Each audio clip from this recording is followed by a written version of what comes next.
Bienvenue dans la méthode Coca appliquée à un texte de la Bible. Et c'est le début d'une série de vidéos sur les textes fondamentaux.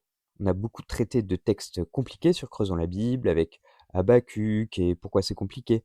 Mais je me suis dit que j'allais aussi mettre en avant les textes un peu de base pour la foi chrétienne. Le genre de textes qui sont un peu inévitables si on veut découvrir ou faire découvrir la Bible. Le genre de textes qui sont de bons sujets de discussion autour de la Bible pour vos groupes bibliques universitaires ou lycéens, par exemple. Mais avant de parler du texte, j'aimerais qu'on parle un tout petit peu de ce qu'est l'art.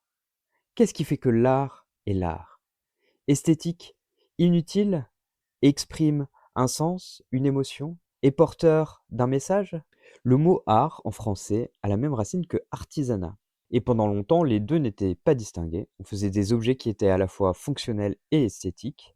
Et au fur et à mesure, on a distingué les deux aspects, fonctionnels, donc utiles, et l'aspect esthétique, et donc pas forcément utile. Et c'est avec ces considérations sur l'art qu'on va considérer ce texte de Genèse, chapitre 1, qui nous parle du chef-d'œuvre de Dieu, la création, avec un texte qui est lui-même en même temps un chef-d'œuvre. Au commencement, Dieu créa le ciel et la terre. La terre était un chaos, elle était vide. Il y avait des ténèbres au-dessus de l'abîme, et le souffle de Dieu tournoyait au-dessus des eaux. Dieu dit qu'il y ait de la lumière, et il y eut de la lumière. Dieu vit que la lumière était bonne, et Dieu sépara la lumière et les ténèbres. Dieu appela la lumière jour, et il appela les ténèbres nuit. Il y eut un soir, et il y eut un matin, premier jour. Dieu dit qu'il y ait une voûte au milieu des eaux pour séparer les eaux des eaux. Dieu fit la voûte, il sépara les eaux qui sont au-dessous de la voûte et les eaux qui sont au-dessus de la voûte. Il en fut ainsi. Dieu appela la voûte ciel, il y eut un soir, il y eut un matin, deuxième jour. Dieu dit que les eaux qui sont au-dessous du ciel s'amassent en un seul lieu, et que la terre ferme apparaisse. Il en fut ainsi. Dieu appela la terre ferme terre, et il appela la masse des eaux mer. Dieu vit que cela était bon. Dieu dit que la terre donne de la verdure, de l'herbe porteuse de semences, des arbres fruitiers qui portent sur la terre du fruit selon leurs espèces, et qui ont en eux leurs semences. Il en fut ainsi. La terre produisit de la verdure, de l'herbe porteuse de semences selon ses espèces, et des arbres qui portent du fruit, et qui ont en eux leurs semences selon leurs espèces. Dieu vit que cela était bon. Il y eut un soir, il y eut un matin, troisième jour. Dieu dit qu'il y ait des luminaires dans la voûte céleste pour séparer le jour et la nuit, qu'ils servent de signes pour marquer les rencontres festives, les jours et les années, qu'ils servent de luminaires dans la voûte céleste pour éclairer la terre. Il en fut ainsi. Dieu fit les deux grands luminaires, le grand luminaire pour dominer le jour et le petit luminaire pour dominer la nuit, ainsi que les étoiles. Dieu les plaça dans la voûte céleste pour éclairer la terre, pour dominer le jour et la nuit et pour séparer la lumière et les ténèbres. Dieu vit que cela était bon. Il y eut un soir et il y eut un matin, quatrième jour.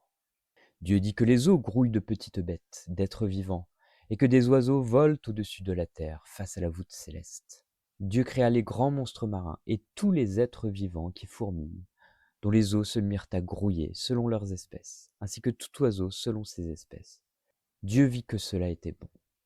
Dieu les bénit en disant « Soyez féconds, multipliez-vous et remplissez les eaux des mers, et que les oiseaux se multiplient sur la terre. Il y eut un soir, il y eut un matin, cinquième jour. » Dieu dit que la terre produise des êtres vivants selon leurs espèces, bétail, bestioles, animaux sauvages, chacun selon ses espèces.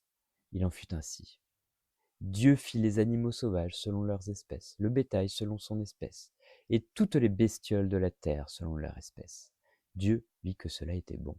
Dieu dit, faisons les humains à notre image, selon notre ressemblance, pour qu'ils dominent sur les poissons de la mer, sur les oiseaux du ciel, sur le bétail, sur toute la terre et sur toutes les bestioles qui fourmillent sur la terre. Dieu créa les humains à son image. Il les créa à l'image de Dieu. Hommes et femmes, il les créa. Dieu les bénit. Dieu leur dit, soyez féconds, multipliez-vous, remplissez la terre et soumettez-la. Dominez sur les poissons de la mer, sur les oiseaux du ciel et sur tous les animaux qui fourmillent sur la terre. Dieu dit, je vous donne toute herbe porteuse de semences sur toute la terre, et tout arbre fruitier porteur de semences. Ce sera votre nourriture. À tout animal de la terre, à tout oiseau du ciel, à tout ce qui fourmille sur la terre et qui a souffle de vie, je donne toute herbe verte pour nourriture. Il en fut ainsi. Dieu vit alors tout ce qu'il avait fait, c'était très bon. Il y eut un soir, il y eut un matin, le sixième jour. Ainsi furent achevés le ciel et la terre et toute leur armée. Le septième jour, Dieu avait achevé tout le travail qu'il avait fait. Le septième jour, il se reposa de tout le travail qu'il avait fait. Dieu bénit le septième jour et en fit un jour sacré. Car en ce jour, Dieu se reposa de tout le travail qu'il avait fait en créant. Genèse 1, c'est un chapitre dans lequel il y a vraiment plein de choses à observer. Je vais commencer par vous faire remarquer qu'il y a des jours qui se correspondent l'un à l'autre. Au jour 1, Dieu sépare le jour et la nuit. Et au jour 4, Dieu place les astres du jour et de la nuit. Au jour 2, le ciel et la mer sont séparés. Et au jour 5, les animaux du ciel et de la mer sont placés dans le ciel et la mer. Au jour 3, la terre est séparée de la mer. Et au jour 6, les animaux terrestres, y compris les humains, sont créés. Et donc dans chaque paire de jours parallèles comme ceci, on retrouve les mêmes champs lexicaux, les mêmes mots-clés. Les autres choses à remarquer, ce sont les refrains. Il y en a en particulier 2 qui doivent vous arracher les yeux. Il y eut un soir et un matin, ce fut le tel jour, à l'exception du 7e jour, le repos de Dieu n'a pas de matin ni de soir. Et puis Dieu vit que c'était bon ou que c'était bien, avec une exception, les humains. À ce moment-là, Dieu vit que c'est très bien. Mais vous avez aussi Il en fut ainsi, qui est répété 7 fois. Il y a aussi des jeux sur les sonorités, de temps en temps, des parallélismes. Et tout ça, ce sont des caractéristiques de la poésie hébraïque. Le level au-dessus, si vous voulez vous amuser, c'est de compter les mots en hébreu. C'est rigolo, la Genèse, c'est trop ludique. Certaines expressions clés reviennent 10 fois, 7 fois, 3 fois, avec même des combos. Par exemple, l'expression Dieu dit apparaît 10 fois, 3 fois au sujet des humains et 7 fois pour le reste. Et ça va même plus loin que ça. Dieu parle 10 fois. Les 5 premières paroles sont réparties sur les 4 premiers jours et font 207 mots. Les 5 dernières paroles sont réparties sur les jours 5 et 6 et font 206 mots. Maintenant, si on continue de compter les mots et qu'on prend l'ensemble du texte, le nombre est divisible par 7 et est réparti comme suit. En introduction, versets 1 et 2, nous avons 3 fois 7 mots. Dans le corps du texte, chapitre 1, verset 3 à 31, nous avons 59 fois 7 mots. Et en conclusion, le 7e jour, nous avons 5 fois 7 mots, chapitre 2, versets 1 à 3. Ok, compter les mots, c'est peut-être pas le kiff de tout le monde, mais faire ce travail est important parce que ça nous donne des indications sur le genre littéraire du texte, que j'ai en fait déjà évoqué. Nous avons un texte qui a un degré d'élaboration stylistique hyper fort, avec des grosses contraintes de forme. L'équivalent en français de ce genre de contraintes, c'est de vouloir faire un texte où toutes les phrases font 12 pieds, par exemple. Ce qui ressort de ces chiffres, c'est que ça grouille de vie, mais de manière ordonnée et en harmonie. Vous savez certainement qu'il y a un débat autour de la compréhension de ce texte. Faut-il comprendre ces 7 jours de manière littérale ou pas? N'est-ce pas la meilleure manière de se poser la question? À mon avis, il vaudrait mieux se demander quelle est l'intention de l'auteur. L'auteur a choisi de faire passer des messages en utilisant une certaine forme. Pourquoi le fait-il ainsi? Il y a plein de formes possibles pour faire passer un message.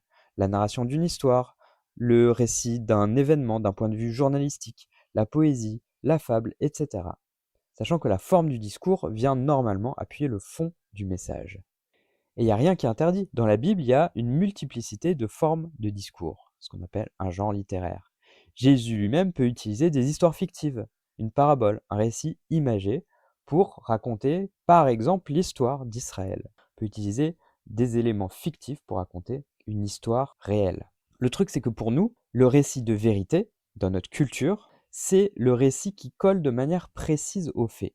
La littérature scientifique, l'article de journal, alors que la poésie, c'est le langage des émotions, c'est subjectif, c'est ce qui nous emporte, c'est ce qui n'est pas rationnel. Donc, ce n'est pas vrai. Par conséquent, dans notre mentalité moderne, et là je parle toujours de notre mentalité moderne, on veut que le texte de la création soit un texte descriptif. Mais en fait, on commet un crime envers la compréhension du texte qui consiste à importer nos schémas de pensée qui ne sont pas présents dans la mentalité de l'auteur du texte.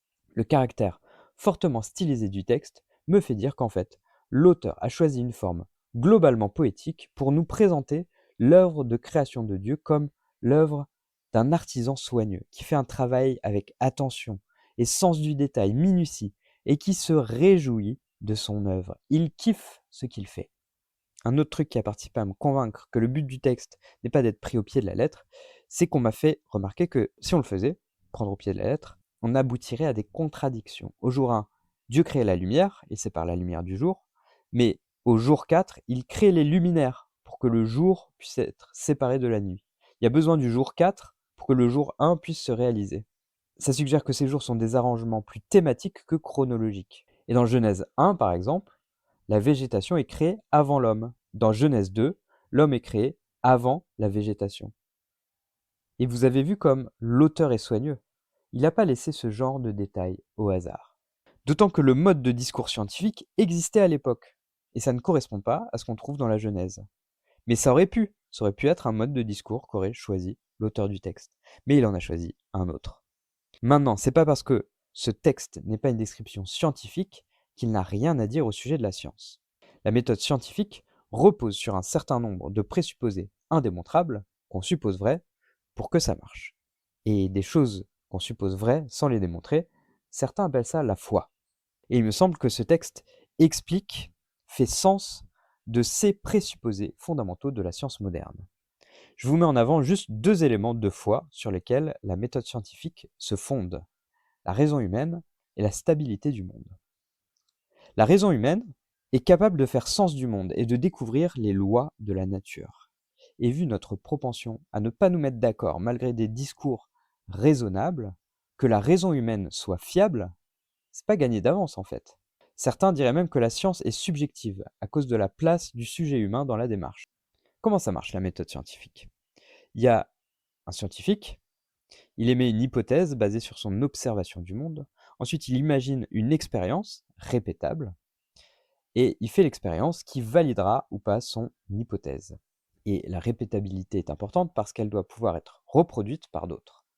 Quand on a plein d'hypothèses vérifiées, on peut tenter de les unifier dans une théorie scientifique. Mais vous voyez qu'à chaque étape, l'imagination du scientifique, ou sa raison, a un rôle clé. C'est sa raison qui fait sens de l'observation et de la régularité de son expérience. Et c'est sa raison qui estime que son hypothèse est vérifiée ou pas. On nous a toujours dit qu'il faut voir pour croire, mais en fait c'est exactement l'inverse. Il faut d'abord croire pour voir. Mais la Bible explique très bien tant la capacité des êtres humains à faire des découvertes géniales que leur capacité à se planter monumentalement. Les humains sont créés en image du Dieu créateur, de sorte qu'ils lui ressemblent. L'être humain est capable de faire sens du monde, il pense après le créateur du monde, parce que, image de Dieu, il peut penser dans les pas de la pensée du créateur. Mais à cause de sa rébellion contre le créateur, il s'est enfermé dans le mensonge et sa raison est corrompue, qui fera le sujet d'un futur épisode des textes fondamentaux. Mais donc la grande question philosophique qui tue, c'est pas juste pourquoi y a-t-il quelque chose plutôt que rien, mais pourquoi y a-t-il quelque chose ordonné, harmonieux, stable et même intelligible? Eh bien, c'est intelligible parce que l'être humain est créé en image de Dieu. L'autre élément de foi, c'est la stabilité du monde. Le monde est également stable parce que le Dieu éternel, tout-puissant et unique, l'a créé stable, harmonieux, avec des lois qui régissent le fonctionnement de l'univers. Des lois que la répétabilité de l'expérience aide à découvrir. S'il y a des lois de la nature, c'est pas absurde de se dire qu'il y a un législateur de l'univers.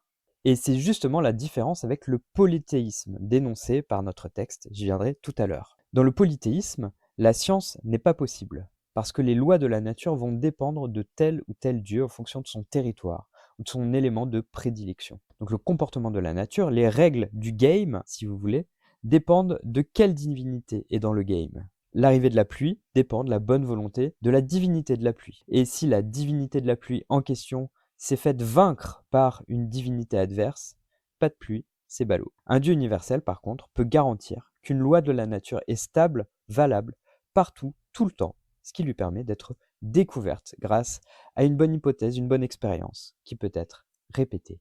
C'est QFD. La science, c'est de la foi, mais ça marche parce que Dieu existe. Maintenant, qu'on pense qu'il faille interpréter littéralement ou pas, il me semble que ça ne changera pas fondamentalement l'idée principale du texte. Dieu a créé le monde et ça claque. Et une dernière chose à observer avant d'aller plus loin, c'est que non seulement le texte est poétique, mais il fait également référence aux autres cosmogonies du Proche-Orient ancien. Non, ne dis rien, je te vois venir. Cosmogonie, ça n'a rien à voir avec les voyages dans l'espace. Une cosmogonie, c'est un récit de création du monde. Les cultures environnantes ont leur récit de création, les Égyptiens, les Mésopotamiens, etc. on retrouve quelques éléments de similitude, comme l'idée de séparation des éléments, le fait qu'à la fin les dieux se reposent, mais le plus frappant, ce sont les différences. Et la grosse différence même, c'est les dieux. Dans les autres textes, l'eau, la terre, le soleil sont des dieux. Le monde est alors issu de ces dieux. Autre différence frappante, dans la cosmogonie de Hermopolis, par exemple, les humains sont créés par accident. Autre exemple, dans l'épopée d'Atrahasis, les dieux en ont marre de travailler sur Terre et donc ils créent les humains pour travailler à leur place. Dans la Genèse, ils sont créés en image de Dieu pour dominer sur Terre. Ce mot image, c'est un terme qui est habituellement utilisé pour désigner les idoles. Dans la plupart des autres textes de l'Ancien Testament où ce mot apparaît, c'est traduit idole, ou même si c'est traduit image, ça désigne des idoles.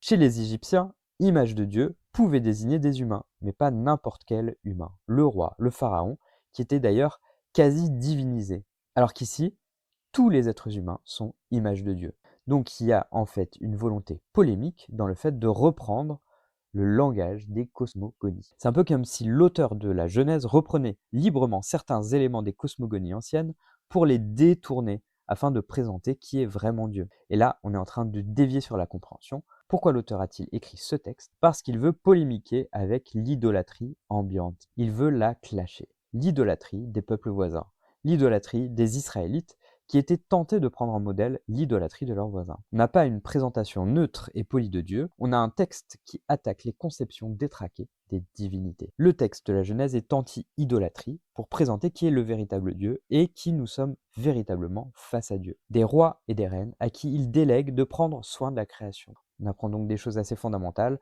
sur l'être humain et sur Dieu dans ce texte. En ce qui concerne les êtres humains, il y a une distinction qui est établie et qui vient de Dieu. Ils sont créés masculin et féminin ou mâle et femelle. Et il faut noter que c'est donc une distinction fondamentale et importante pour au moins un des deux aspects de la mission qui leur est donnée, se multiplier. Mais être mâle et femelle, c'est spécifié pour les êtres humains, mais c'est pas vraiment une spécificité humaine. Les animaux aussi sont mâles et femelles. Mais alors, pourquoi on précise homme et femme? Eh bien probablement parce qu'on ne dit pas tout seul qu'ils sont hommes et femmes, mais que hommes et femmes sont créés image de Dieu. Tant homme que la femme sont pleinement image de Dieu. Regardez la structure de la phrase, comment les mots image et créa sont répétés. Verset 26, faisons les humains à notre image. Verset 27, Dieu créa les humains à son image. Il les créa à l'image de Dieu, mâle et femelle, il les créa. On a en particulier le verbe créer qui montre bien le parallèle entre mâle et femelle et image de Dieu. Et vous vous souvenez ce que je vous avais dit sur la signification de image? C'est idole de Dieu, la représentation de Dieu sur terre, et c'est appliqué à tous les êtres humains. Vous remarquez qu'on parle d'humanité en général, pas d'un individu en particulier ou d'un groupe. Appliquer image de Dieu à l'humanité entière, c'est une démocratisation de la royauté pour toute l'humanité. C'est un renversement des normes hiérarchiques de l'époque. Et qui plus est, appliqué aux mâles comme aux femelles. Les femmes sont tout autant dignes que les hommes, ce qui n'était pas forcément gagné dans le contexte de l'époque. Et une mission leur est donnée, dominer. Alors il faut bien avouer que c'est un mot assez fort, qui ailleurs dans l'Ancien Testament est souvent traduit par régner, être souverain. Ça désigne le job d'un roi. Encore une fois, c'est l'humanité entière qui règne. Et c'est pas un terme particulièrement péjoratif, même si pour certains écolos, ce verset est la racine de tous nos problèmes écologiques. Mais c'est là qu'il faut remarquer que ce mot dominer est étroitement associé à la première itération de l'expression image de Dieu. Faisons-le comme notre image, comme notre ressemblance. C'est en dominant sur la création que l'homme est censé ressembler à Dieu, et pas n'importe comment, hein. C'est-à-dire que normalement, dominer, c'est la prérogative de Dieu, le roi de l'univers. Et en donnant cette mission, Dieu délègue aux humains une partie de son rôle, de ses responsabilités. Bien sûr, ça a des implications sur la manière de dominer. Il s'agit de régner dans le même état d'esprit que celui de Dieu, avec soin et bienveillance, comme on verra un poil plus tard. Entre ce texte et la critique écologiste, il y a eu l'apparition du péché. Tous les problèmes écologiques qu'on constate aujourd'hui sont les conséquences de la perversion de cet ordre de dominer la création. Mais il n'est pas en soi un permis de faire n'importe. L'autre aspect de l'ordre de mission, c'est de se multiplier et de remplir la terre et la soumettre. Donc la multiplication accompagne la mission de dominer. La domination de la terre n'est pas immédiate mais implique un processus. Elle est progressive et accompagne la propagation de l'espèce humaine. Ça implique aussi que dès le début, il y a une finalité qui est prévue, remplir la terre. Autrement dit, la protologie implique une eschatologie. C'est très autrement dit là. Bah quoi, faut que j'explique? Je sais que tu fais exprès d'utiliser des mots compliqués pour faire croire que t'es intelligent. Je t'assure, voir la tête des gens à chaque fois que je prononce cette phrase, ça vaut la peine. Mais là, c'est une vidéo, tu vois pas la tête des gens. L'eschatologie, c'est l'étude des choses de la fin, genre la fin du monde et tout ça. La protologie, c'est l'étude des choses du début, genre la création. Et donc, dès le début, il y a une fin qui est prévue, que la terre soit remplie. Et donc, il y aura un moment où les gens arrêteront de se reproduire. Quand Jésus dit que les gens ne se marieront plus, il ne dit pas quelque chose de nouveau. C'était déjà dans les implications de ce texte. C'était prévu dès le début. On imagine souvent le paradis, l'état final après la fin du monde, comme la restauration de quelque chose de perdu. Et bien sûr, il y a quelque chose de ça, mais c'est aussi l'accomplissement de quelque chose qui était prévu dès le début. Du coup, l'implication de ce texte, c'est pas forcément de faire des bébés. Un peu comme ce que disent les écolos maintenant. La Terre, elle est pas mal remplie déjà. Et je dis pas qu'il faut tout arrêter, mais de déjà se poser la question, ça me paraît sain. Faire un enfant aujourd'hui, c'est une responsabilité qui n'est pas anodine parce que la Terre est déjà bien peuplée. Attends, est-ce que ça veut dire que c'est bientôt la fin du monde? Comme la Terre est bien peuplée déjà? Chaque instant qui passe nous rapproche un peu plus de la fin. Mais assez parlé des humains, c'est surtout un texte qui nous parle de Dieu. Qu'est-ce que ce texte nous dit sur Dieu? On va décomposer cette question en 3 questions. On va se poser ces questions en sachant que Dieu est omnipotent, omniscient, omniprésent. C'est-à-dire qu'il peut faire tout ce qu'il veut comme il le veut. Et que Dieu étant Dieu, il est le seul être nécessaire. La création n'est pas nécessaire. Dieu n'a pas besoin de la création, il se suffit à lui-même. Il n'a, par exemple, pas besoin de créer les êtres humains pour entrer en relation, pour aimer, parce qu'il est trinitaire et qu'il est donc amour en lui-même. Pourquoi Dieu a-t-il créé quelque chose plutôt que rien? Vous voulez connaître la réponse? Eh bien, la réponse c'est pourquoi pas. Dieu n'a pas besoin de créer, mais pourquoi pas? Dieu n'avait pas besoin de créer le monde, c'est cadeau. Et ça va être ça, notre grande idée, notre existence, l'existence de tout, c'est cadeau. Ayant dit ça, la première question qu'on va se poser, c'est pourquoi Dieu créé par la parole? Et pas, je sais pas, par un claquement de doigts. Moi, je trouverais ça trop stylé. Je me dis régulièrement, et s'il pouvait juste claquer des doigts, et hop. Ou pourquoi il n'utilise pas ses mains, alors qu'il est présenté comme un artisan? Dans Genèse 2, c'est le cas, par exemple. Il est présenté comme un potier, prendre la terre pour former Adam. Ce texte n'insiste que sur l'aspect parole. Pourquoi? Eh ben, pourquoi pas. Mais un premier élément de réponse, c'est en référence aux cosmogonies justement, car ils se distinguent du monde. Je vous avais dit que les dieux dans les cosmogonies sont le monde. Il y a un dieu, c'est le soleil, un autre, c'est la mer. Il n'y a pas les dieux qui font le monde de rien, mais ils sont le monde. Dans l'Enuma Elish, une autre cosmogonie par exemple, le dieu Marduk tue la déesse Tiamat et utilise la moitié de son corps pour faire le ciel, l'autre moitié pour la terre, et ses larmes sont le Tigre et l'Euphrate. Et en plus une violence intrinsèque au monde qui est issue du meurtre d'une autre déesse. La parole, elle, crée une distinction entre celui qui parle et le récepteur. Il faut forcément un autre pour parler. Par conséquent, dans la Genèse, le monde est distinct de Dieu. C'est le thème de la parole qui souligne cette distance entre Dieu et le monde. Dieu parle et la chose se fait. La chose n'est pas issue de Dieu, la création ne fait pas partie de l'être de Dieu. Dieu est autre que la création. Mais c'est pas tout. La parole, c'est normalement un mode de communication et pas un mode de création. Si vous avez des bouts de bois, vous pouvez leur parler avec beaucoup de force de conviction, mais vous n'allez pas faire grand-chose avec ça. Et vu l'insistance sur la parole de Dieu dans toute la Bible, je me dis que c'est pas neutre. Prenez par exemple la manière dont Jean l'évangéliste fait référence à la Genèse dans le prologue de son évangile. Au commencement était la parole était auprès de Dieu, la parole était Dieu, elle était au commencement auprès de Dieu, tout est venu à l'existence par elle, et rien n'est venu à l'existence sans elle. Donc là, il fait référence à la création, mais à la fin, il explique. Verset 18, « Personne n'a jamais vu Dieu, Dieu le Fils unique, qui vit auprès du Père, nous l'a révélé. » Jean nous présente Jésus en référence à la parole créatrice, sachant que Jésus comme parole, c'est celui qui nous révèle le Père. Jésus qui vient accomplit de manière encore plus claire le fait que la création du monde révèle Dieu. Le fait que la création manifeste Dieu, sa gloire, sa puissance, sa bonté, ça transpire des psaumes et de pas mal de textes de l'écriture. La parole révèle Dieu, et dès la création, il y a quelque chose de Dieu qui se révèle. Ce qu'il dit en particulier, c'est que c'est bon. On va y venir, et il le bénit. Il lui souhaite du bien, sachant que ce que Dieu dit, c'est pas n'importe quoi. Ça, c'est le troisième aspect de la parole, parce qu'elle est communication, elle est l'expression d'une volonté bonne qui bénit toute sa création. Et le jour de la création de l'être humain est très bon, ce qui n'empêche pas que toute la création est bonne. Dieu la bénit, pas seulement l'être humain. Mais il y a un truc spécial avec l'être humain. L'implication de ça, c'est que Dieu se glorifie par sa création. Par sa création, il montre qu'il est ce Dieu incroyable. Et vous savez, tous les artistes sont un peu vaniteux. Ah oui, comme toi, Caillou. Oh, tu vas te calmer la licorne. On est vaniteux quand on est artiste parce qu'on n'est jamais aussi bien que ce qu'on estime être. Mais c'est pas le cas de Dieu. Il est pleinement le Dieu incroyable. Tout ce qu'il fait le glorifie. Et parce que tout est inutile, Dieu n'en a pas besoin, mais c'est quand même stylé. Alors, la création montre la gloire de ce Dieu généreux qui bénit. Maintenant, notre deuxième grande question, c'est pourquoi Dieu crée le monde en 7 jours et pas en une microseconde? Eh bien, on peut se redire, mais et pourquoi pas? On a encore quelque chose qui n'est pas nécessaire. Le fait de créer en 7 jours, ça montre que Dieu prend son temps. Parce que pour Dieu, le processus de faire est aussi important que le résultat. Et la phrase qui exprime bien ça, c'est « Et Dieu vit que c'était bon ». Et je ne sais pas si ça vous a fait cet effet, mais il y a une manière un peu naïve de présenter Dieu quand le texte dit « Et il vit que c'était bon ».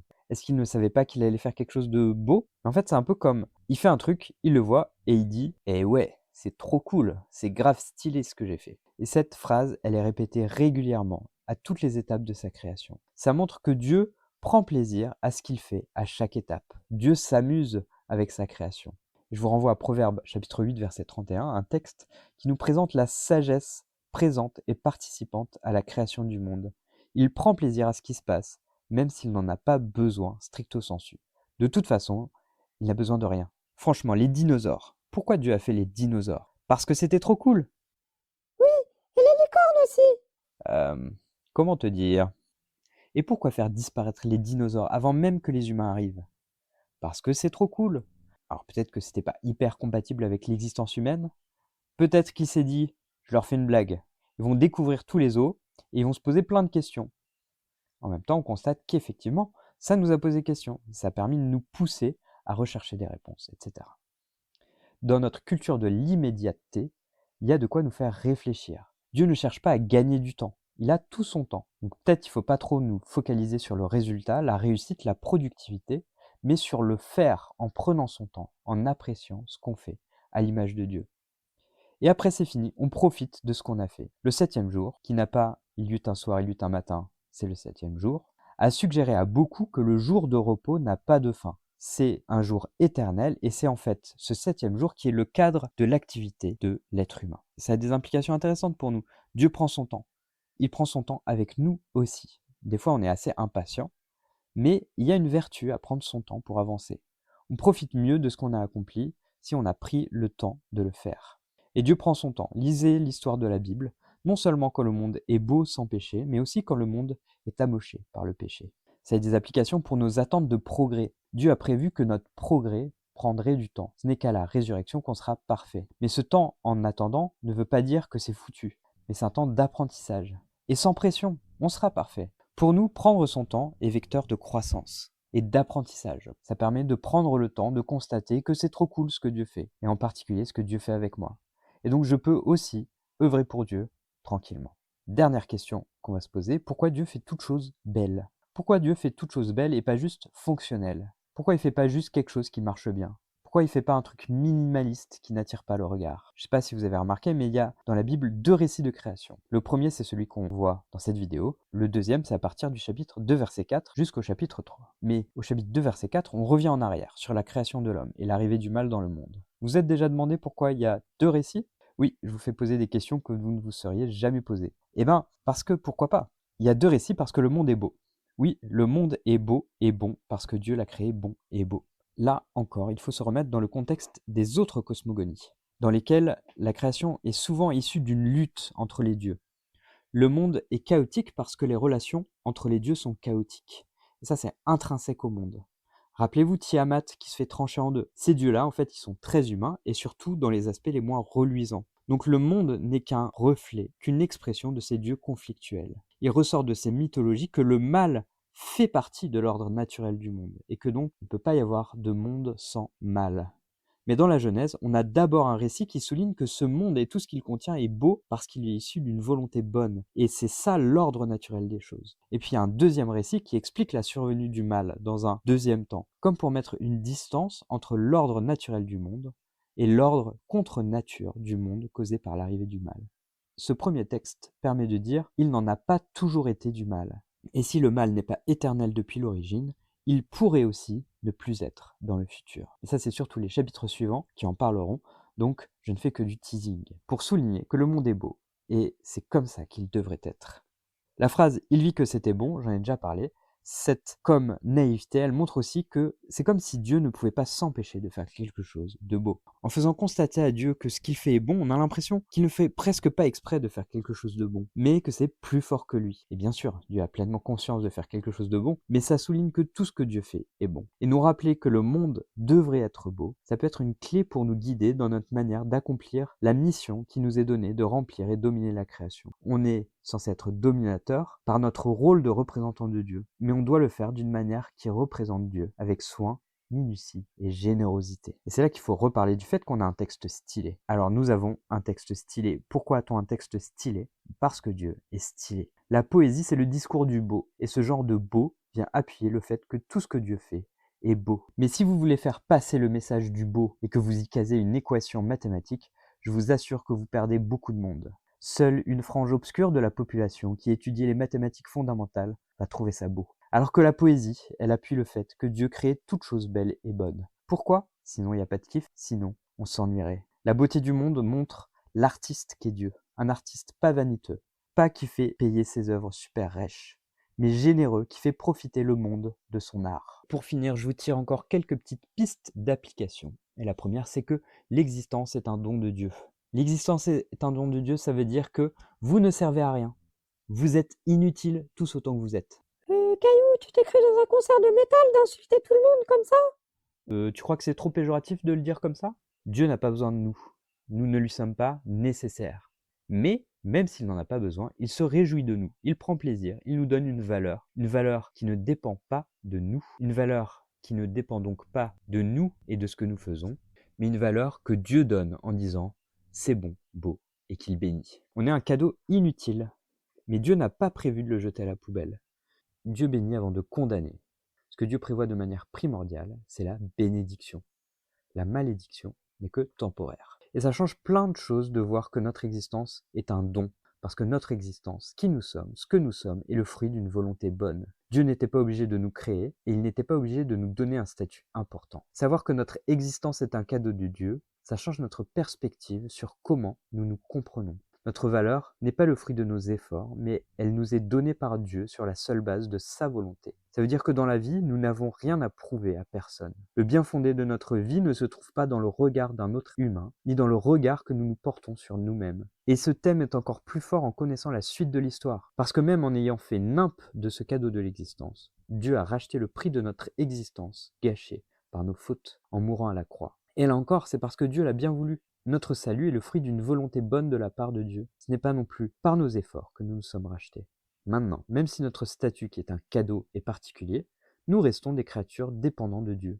Et cette dépendance se matérialise dans la nourriture que Dieu donne aux humains comme aux bêtes. Et Dieu dit, « Voici je vous donne pour vous en nourrir toute plante portant sa semence partout sur la terre, et tous les arbres fruitiers portant leur semence. » Dieu nous nourrit à travers la création. On retrouve l'idée de cadeau. Dieu donne à l'homme comme cadeau de quoi subvenir à ses besoins. Et en même temps, cela souligne ses limites et nos limites nous rappellent que nous sommes dépendants de Dieu. Donc vivre en recevant tout de Dieu, c'est vivre avec reconnaissance que tout ce qui est bon dans nos vies vient de Dieu. Être inutile, c'est libérateur. Être indépendant, maître de soi-même, ça revient à faire de moi-même un être nécessaire, au moins pour moi-même, à trouver le sens de ma vie en moi-même. Et franchement, faire dépendre de soi le sens de sa vie, sa réussite, etc. Franchement, ça craint parce qu'on n'est jamais aussi bien qu'on l'imagine. Et si je suis malheureux, s'il m'arrive un malheur, alors je peux m'en prendre qu'à moi-même. Voilà la pression. Par contre, dépendre de Dieu, trouver le sens de sa vie en lui qui a fait le monde, c'est plutôt cool, non? Qu'est-ce que vous trouvez cool dans le fait de dépendre de Dieu? Ou qu'est-ce que vous ne trouvez pas cool? N'hésitez pas à me donner votre avis en commentaire. Et c'est aussi le genre de questions qu'on peut se poser en faisant une discussion autour de la Bible. Donc si vous êtes étudiant, n'hésitez pas à rejoindre un groupe de discussion autour de la Bible. Il y en a sur la plupart des campus et vous pouvez trouver la carte des groupes sur gbu.fr.